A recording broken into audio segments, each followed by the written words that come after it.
What is going on, guys? Welcome to J Powell Music. Happy holidays to you guys. Hope you guys are doing well and having a relaxing and just well off holiday season here at this time of the year. So just hope you guys are doing well.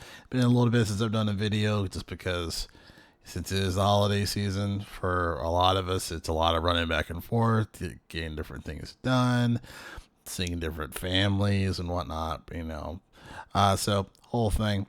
Anywho, album review, and I wanted to talk about the Missionary, Snoop Dogg's latest album that just recently came out here this year.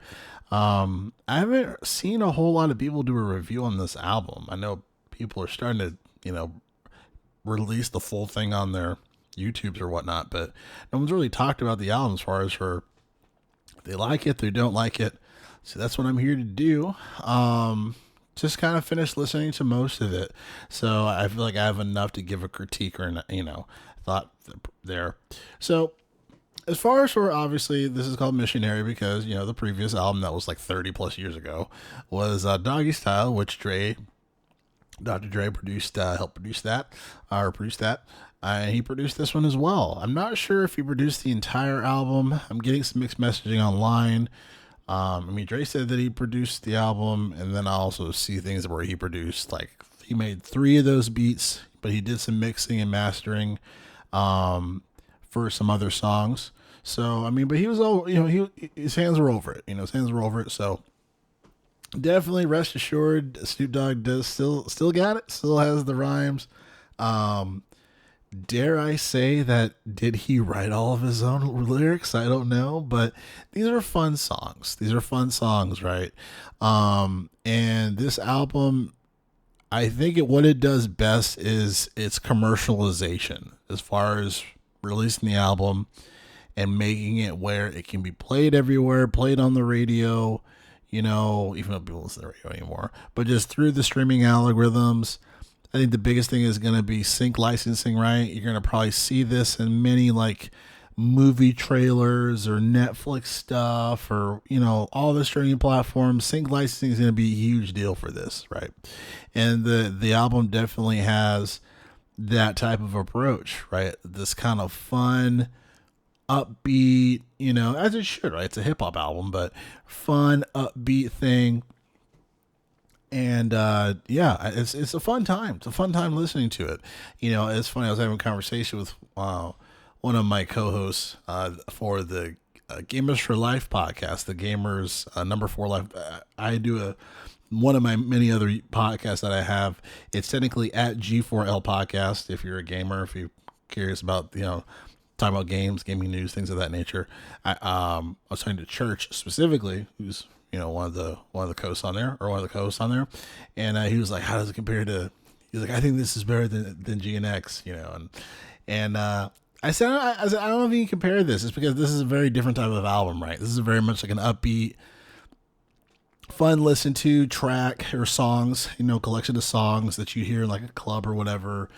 Some you may hear on GNX, but I feel like GNX has more like, I don't know, it's more of an, I feel it's more focused on artistry than it is for a commercialization sound approach. And and that's not a wrong thing. It's just different. The whole point is that the different albums, I would really compare them, to be honest. But this is a solid sounding album. The mastering and mixing sounds great. Some of my favorite songs on here, Another Part of Me has to be, definitely is one of those. Sounds great. They got Sting, so he can't be sued. They can't sue Dre and Snoop. And it has that message in the bottle from the Police. For those of you who maybe not be familiar, what the other guitar part is, doing the message in the bottle riff from the Police. So Sting's, band back in the day. Over the beat that is being made. Just a very well constructed song, very well constructed beat as well. That one I really liked. It's funny, the second half of the album,